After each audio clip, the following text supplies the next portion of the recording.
आज का जो हम लोग लेक्चर है वो हमारा आइंस्टीन मास एनर्जी इक्विवेलेंस मतलब E equal to M C square की बात करेंगे हम लोग।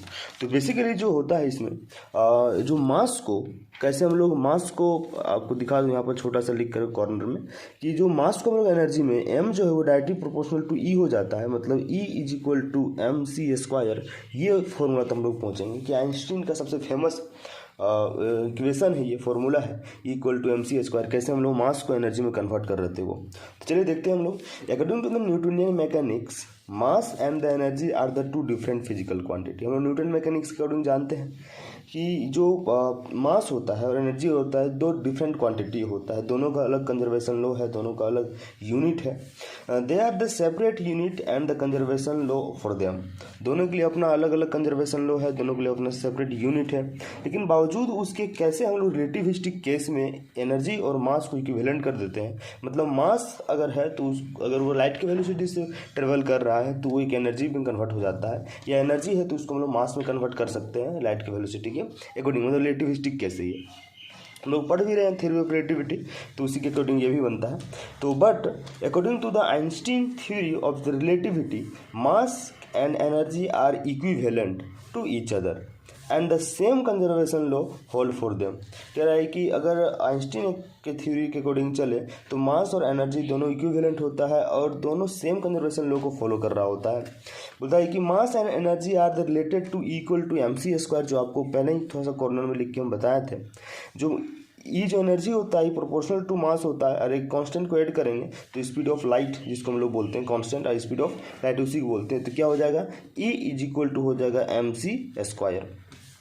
इसका डेरिवेशन कैसे होता है उसके बारे में चर्चा करें हम लोग, क्योंकि बेसिकली डेरिवेशन ही आपके एग्जाम के लिए इम्पोर्टेंट अगर आ जाए तो कैसे लिखेंगे आप लोग। डेरिवेशन है इसके बाद कि मान लीजिए कि let us consider a particle of mass m acted by a force F in the same direction as its velocity v। कह रहा है कि अगर कोई पार्टिकल मान लीजिए उसका मास m है और वो उस पर अगर फोर्स F लगा रहे हैं और वो सेम डायरेक्शन में लगा रहे हैं जिस डायरेक्शन में वो मूव कर रहा है, जिसका वेलोसिटी v है। वो आपको दिखाया था कि जो फ्रेम होता है, दो फ्रेम, वही फ्रेम का ही चर्चा कर रहे हैं। बार बार फ्रेम का फिगर बनाने से आपको दिमाग में वही चीज़ बताना होता है कि कैसे एक इनर्शियल फ्रेम होता है, एक दो इनर्शियल फ्रेम होता है जिसमें एक एस और एस प्राइम लेते हैं हम लोग वही। फिर आते हैं the force is defined as the rate of change of the momentum. हम लोग जानते हैं कि जो फोर्स होता है F equal to M A square होता है, आप जानते हैं F is equal to M A square, नहीं सिर्फ M A, mass into acceleration. तो ये एक्सेलरेशन को कैसे लिखते हैं यहाँ पर, तो rate of change of momentum, मतलब ये मास का मास और ए को हम लोग लिख सकते हैं D V by D T, तो यही लिखे हैं D V by D T. और इसका न्यूटन सेकेंड लॉ भी जो है बिल्कुल यही है कि rate of change of momentum equal to force. तो F is equal to D by D T, M भी क्या है मेरा मोमेंटम है, P इक्वल टू एम भी मोमेंटम हो लिख दिया यहाँ पर। तो अब क्या करेंगे, उसको डिफ्रेंशिएट करेंगे एक एक करके। यहाँ पर मास को छोड़ेंगे, कॉन्स्टेंट लेंगे, मतलब U into V, A into B लगाएंगे, तो मास को बाहर निकालेंगे तो V डिफ्रेंशिएट होगा, और V को निकालेंगे तो M डिफ्रेंशिएट होगा। इसको ध्यान में रखेंगे, ये इक्वेशन मेरा फोर्स का डिफ्रेंशिएट करके आया हुआ है। नेक्स्ट पेज में चलते हैं हम लोग। तो नेक्स्ट पेज में वो इक्वेशन बस ध्यान रखना है आपको। मान लीजिए कि work done by the force in a displacement dx of the body is equal to the change in the kinetic energy k of the body. Kinetic energy यहाँ k से रिप्रेजेंट कर रहे हैं हम। मान लीजिए थोड़ा सा डिस्प्लेसमेंट हुआ उसमें फोर्स लगने के बाद, तो उसमें काइनेटिक एनर्जी कितना चेंज हुआ वो निकालते हैं। तो work done is equal to kinetic energy हो जाए, क्योंकि वर्क को ही हम लोग जूल बोलते हैं, वर्क डन का ही यूनिट होता है जूल, काइनेटिक एनर्जी का भी होता है जूल। तो फोर्स इंटू डिस्प्लेसमेंट, आप जानते हैं force into displacement work done, और यही वर्क डन मेरा काइनेटिक एनर्जी में कन्वर्ट हो रहा है, इसलिए हम लोग इस वर्क डन को क्या बोल रहे हैं, काइनेटिक एनर्जी बोल रहे हैं। तो अब क्या हो जाएगा, F का जो वैल्यू उधर आपको पीछे साइड दिखाएं आपको, M D by D T plus V D M by D T. तो ये जो इक्वेशन F के जगह पर रखे और dx के स्थान पर dx ही रहा। अब dx जो है ये मल्टीप्लाई होगा एक बार इसके साथ और एक बार इसके साथ, तो डी एम ये सब मल्टीप्लाई इस टर्म के साथ, तो ये आ जाएगा M D V by D X, D by D T into D X, फिर प्लस है तो प्लस, और V D M by D T, और ये डी एक्स मल्टीप्लाई होगा तो डी एक्स आ जाएगा। अब क्या होगा कि अब हम इसको सेपरेट कर रहे हैं, देखिएगा यहाँ पर कि m और dv को अलग रख रहे हैं और dx बाई dt लिख रहे हैं। dv बाई dt था पहले, हम dx बाई dt लिख सकते हैं, ऐसा किया जा सकता है डिफ्रेंशिएट में। तो अब यहाँ dx बाई dt किए हैं तो m तो अलग रह गया, अब ये dx बाई dt रह गया, और dv के लिए dv लिख दिए, तो इसी प्रकार यहाँ पर भी भी और हम लोग डी एम को लिखें और D X by D T लिखें, D X by D T, तो ये रह गया हमारा। आप जानते हैं कि डी एक्स क्या है, तो डिस्प्लेसमेंट। अभी आपको देखें डिस्प्लेसमेंट यहाँ पर, डिस्प्लेसमेंट। अब डिस्प्लेसमेंट को अगर हम टाइम के रेस्पेक्ट में चेंज करेंगे तो क्या हो जाता है, वेलोसिटी बन जाता है। तो एम और यहाँ पर देखिए एम के स्थान पे एम और डी, इस स्थान पे डी एक्स बाई टी की जगह हम लोग क्या लिखा, भी लिखे। फिर ये डी वी की जगह डी वी, फिर प्लस है तो प्लस भी और डी एक्स बाई टी भी होता है, तो भी और यहाँ भी क्या हो जाएगा, भी स्क्वायर और डी एम का डी एम। इसको इक्वेशन को यहाँ पर लिख दिए हम, D K equal to M D V plus V square D M, equation first है ये। फिर हम लोग जानते हैं कि मास रेस्ट मास जो फॉर्मूला आपको बताया है तो मास का जो इक्वेशन आपको पहले बताया हुआ है वो उसमें है मास कॉन्ट्रैक्शन, लेंथ कॉन्ट्रैक्शन और उसके पहले भी टाइम डायलेशन है। फिर एक मास वेरिएशन, मास करके वेरिएशन करके होगा, वो एक वीडियो है। तो we know the variation of the mass with the velocity. तो m इज इक्वल क्या होता है, m is the improper mass, m nought is the proper mass. तो under root 1 minus V square C square divide by, ये जो होता है ये टर्म आपको ध्यान रखना है कि ये क्या है, variation of mass with velocity का इक्वेशन होता है, पीछे बताया हुआ है पूरा। तो where m nought is equal to rest mass है ये, और c is the velocity of light, v is the velocity of the particle. Equation 2 इसको रिप्रेजेंट कर लेंगे। अब इक्वेशन 2 को हम लोग डिफ्रेंशिएट करेंगे विद रिस्पेक्ट टू टाइम। तो अब देखेंगे टाइम नहीं, अभी डिफ्रेंशिएट सिर्फ कीजिए। एक्चुअली डी अगर एम का डिफ्रेंशिएशन डी एम हो जाएगा, एम नॉट द कांस्टेंट है रेस्ट मास, तो ये बाहर आ गया। अब देखिए अंडर रूट समथिंग रहता है, उसका डिफ्रेंशिएट क्या होता है, -1/2 और फिर डिफ्रेंशिएट होगा आता है 1 minus V square by C square, फिर होल 3/2 आता है, आप ये जानते हैं पहले से। अब क्या करेंगे कि ये टर्म नीचे वाला जो 1 minus V square C square differentiate करेंगे तो 1 का डिफ्रेंशिएट क्या हो जाएगा, 0, तो वो नहीं ले रहे हैं। फिर minus V square by C square differentiate क्या हो जाएगा, तो सी स्क्वायर तो कांस्टेंट, वो बाहर चला आया, देखिए 1 बाई सी स्क्वायर कांस्टेंट बाहर चला आया। अब ये वी स्क्वायर डिफ्रेंस करेंगे 2dv होगा, 2v इंटू डी वी हो जाएगा, और ये माइनस माइनस लगा हुआ है। अब देखिए यहाँ माइनस प्लस हो जाएगा, ये 1/2 इस 2 को कैंसिल आउट कर देगा, तो क्या बचेगा, M nought V D V. देखिए M nought V D V, नीचे क्या बचा है, सी स्क्वायर, और अंडर जो नीचे ये टर्म है 1 minus V square C square और पावर 3/2, तो हमको यहाँ पर नीचे लिख दिए हैं कि M nought by C square, यहाँ M nought by C square यहाँ पर लिखे, और ये भी डी वी और 1 minus V square C square power 3/2 यहाँ पर लिखा हुआ है। इस पर हम लोग नेक्स्ट चर्चा में आते हैं। इसमें अब लोग आप देख चुके, अब इस तरफ देखिए इसमें डीएम जो आया V D V by C square M nought 1 minus V square half कर दिए। देखिए आपको बता दो कि कैसे हम लोग यहाँ से किए हैं, आपको पूरा पता चलेगा। इसमें दोनों पेज आपको दिखाई दे रहा है, थोड़ा चढ़ा करके आपको दिखाते हैं।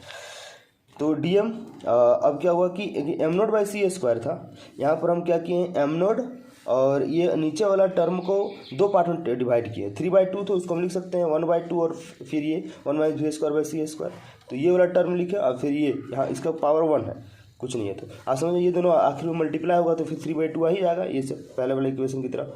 तो फिर इक्वेशन आ जाएगा पिछले वाला जो आप, ये इक्वेशन आ जाएगा। फिर तो क्या करना है, ये दोनों को V D V by C square, यही इक्वेशन से हम लोग क्या किए ना, V D V by C square देखिए अलग लिए, एम नोट बाई ये पूरा टर्म को एम नोट यहाँ लाए, तो ये हो गया M nought by 1 by V square C 3/2 को हम लोग ब्रेक कर दिए 1/2 एंड फिर 1 में, तो ये टर्म आया पूरा। उम्मीद है समझ पा रहे होंगे आप लोग, एक बार ट्राई करके देखेंगे इसको, अपने से पूरा समझ में आ जाएगा। फिर ये D M is equal to क्या है, वी डी वी, ये सी स्क्वायर, और ये पूरा M nought 1 minus V square C square half power half, मतलब अंडर रूट वाला।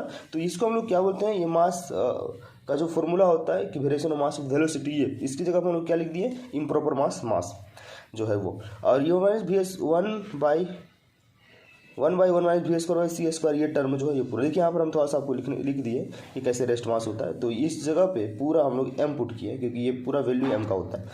अब ये क्या किया इसमें कि अब देखिए एम सी स्क्वायर को लिए और वी डी वी को फिर एक साथ ले आए, और फिर एम सी स्क्वायर, और ये देखिए यहाँ पर क्या किया, सी स्क्वायर के एलसीएम लिए, तो C square minus V square by C square हो जाएगा, C square minus V square by C square हो गया। अब क्या हुआ कि ये सी स्क्वायर ऊपर जाएगा, तो ये दोनों ये और ये कैंसिल आउट हो जाएगा, बचेगा क्या फिर M V D V by M, इधर अकेला या एम वी डी वी बोलिए, C square minus V square, देखिए यहाँ पर लिख दिए M V D V by C square minus V square. अब क्या किए इसको, ये सी स्क्वायर वी स्क्वायर को इधर डिवाइड में उधर जाएगा तो मल्टीप्लाई हो जाएगा, तो देखिए डी एम के साथ मल्टीप्लाई हो गया। और क्या बचा, एम वी डी वी, ये बचा हुआ पूरा C square minus V square D M, equation 3 इसको रिप्रेजेंट कर रहा है। अब क्या हुआ कि अब इक्वेशन 1 एंड 3, इक्वेशन 1 आपको दिखा दूँ। इक्वेशन 1 अब जो ये था हमारा, ये डी के जो काइनेटिक एनर्जी की इक्वेशन आया था mv/dv प्लस v²dm, तो हम लोग ये mv/dv की जगह पर पुट करेंगे। ये जो इक्वेशन आया है हमारा इक्वेशन 3 ये वाला mv/dv, तो ये पुट करेंगे तो देखिए यहाँ पर क्या हो जाएगा, ये पूरा इक्वेशन c² माइनस v²/dm आ जाएगा। और जो इक्वेशन 1 में v²/dm था, जो आपको v²/dm था, ये वाला टर्म ये बिल्कुल वैसा ही है। अब क्या करना है इसमें, अब ये dm मल्टीप्लाई किए तो dm c² हुआ, यहाँ पर c²dm, तो ये v²dm आया और यहाँ पर v²dm प्लस है, तो ये प्लस में ये माइनस में, प्लस में माइनस में क्या हो जाएगा, एक दूसरे को ये कैंसिल आउट कर देगा। D equal to c²/dm equation 4 represent करेंगे इसको। अब क्या करेंगे आगे हम लोग नेक्स्ट में देखते हैं। उसको बस ध्यान रखना आपको कि k equal to D equal to आया है। Suppose the body has the mass m nought at rest and a mass m when it is accelerated by the velocity v। हो रहा है कि अगर मान लीजिए एक बॉडी ऐसा है जो रेस्ट में है तो उसका मास m नोड है, और अगर वेलोसिटी v से मूव कर रहा है तो उसका मास में थोड़ा सा वेरिएशन हो जाता है, क्योंकि हम लोग पहले ही मास वेरिएशन पढ़ चुके विद वेलोसिटी। तो अब कोई भी बॉडी, अगर कोई भी बॉडी है तो अगर वो वेलोसिटी v से जाता है तो उसका मास बढ़ जाता है। क्यों बढ़ जाता है, क्योंकि एक्चुअली उसका मोमेंटम बढ़ जाता है। आप जानते हैं ना मोमेंटम, अभी बताए थे p तो वेलोसिटी से जा रहा है उसका, तो उसका p बढ़ जाता है, मोमेंटम बढ़ जाता है। तो हमको अगर किसी बॉडी पे लगेगा और टकराएगा, बहुत ज़्यादा जोर से टकराएगा, वही मास, जो मास अगर अभी 2 kg का अगर वेलोसिटी से जा रहा है और किसी पे टकराए तो वो उसका वेट 2 kg ज़्यादा हो जाएगा, मतलब वेलोसिटी से इंक्लूड हो गया है। तो मोमेंटम एक्चुअली होता है, लेकिन हम लोग मास को ही बोल रहे थे। तो suppose the body has the mass m not at rest and the mass m when it is accelerated by the velocity v। दोनों मास में थोड़ा चेंज हो जाता है क्योंकि मोमेंटम इंक्लूड हो जाता है इसमें। Therefore gain in kinetic energy is given by, तो काइनेटिक एनर्जी गेन क्या होगा, तो मास, रेस्ट मास से फाइनल प्रॉपर मास जो होता है वहाँ तक जाने में जो काइनेटिक एनर्जी हुआ है वो। तो काइनेटिक एनर्जी का भी इक्वेशन आप देखें, डी के इक्वल टू क्या c²/d में उसको इंटीग्रेट कर देंगे m0 टू m। तो इसको जब इंटीग्रेट करेंगे तो ये डी के को इंटीग्रेट करेंगे क्या बनेगा, ये डी के इंक्लूड क्या लिख दिया हम, c² कॉन्स्टेंट टर्म में उसको बाहर ले आए, m dm का इंटीग्रेशन क्या हो जाएगा m, और लिमिट पुट हो जाएगा m0 टू m। अब क्या हुआ, ये लिमिट पुट हुआ m पहले, तो m का जगह m ही रहेगा, m0 की जगह m0 हो जाएगा, ये आ जाएगा हमारा इक्वेशन। c² मल्टीप्लाई होगा तो mc² माइनस m0c², ये इक्वेशन इंपॉर्टेंट काइनेटिक एनर्जी की, ये इक्वेशन आ गया। कभी कभी ये न्यूमेरिकल बनाने में पूछ रहा था कि काइनेटिक एनर्जी की इक्वेशन क्या है, तो फिर मेरा देखिए बताते हैं, ये कौन सा एनर्जी है, ये मेरा टोटल एनर्जी, ये क्या है, ये मेरा पोटेंशियल एनर्जी है, और क्या मेरा काइनेटिक एनर्जी है। पोटेंशियल एनर्जी मतलब रेस्ट में जब कोई बॉडी होता है उसके पास अपना पोटेंशियल एनर्जी होता है, तो आप समझ रही है पोटेंशियल एनर्जी। तो यहाँ पर लिख दिए हैं, वो अलग टर्म लिखा हुआ है कि the rest mass energy of the body is given by E node m0 c²। देखिए रेस्ट मास एनर्जी मतलब पोटेंशियल एनर्जी की बात कर रही है, डेट इज पोटेंशियल एनर्जी। अब जानते हैं कि टोटल एनर्जी अगर निकालना हो तो क्या होता है, काइनेटिक एनर्जी पोटेंशियल एनर्जी। तो हम लोग काइनेटिक एनर्जी अभी निकाल रही है mc² माइनस m0 c², तो इसके जगह पर हम लोग k की जगह पर लिखेंगे mc² m0 c², और फिर होता है ये ई नोड मतलब पोटेंशियल एनर्जी, तो ई नोड की जगह पर ये लिखेंगे हम लोग, ये ई नोड की जगह पर m0 c²। अब देखिए m0 c² m0 से कैंसिल आउट हो जाएगा, तो क्या बचेगा mc², और ई मेरा क्या है टोटल एनर्जी। तो देखिए ई इक्वल टू mc² आ गया, यही हम लोग को प्रूव भी करना था। तो this is the famous Einstein mass energy equation, यही जो आइंस्टीन का मास एनर्जी इक्वेशन है। और इस तरह से हम लोग का ये लेक्चर खत्म होता है। फिर नेक्स्ट लेक्चर में मिलते हैं हम लोग। Thank you.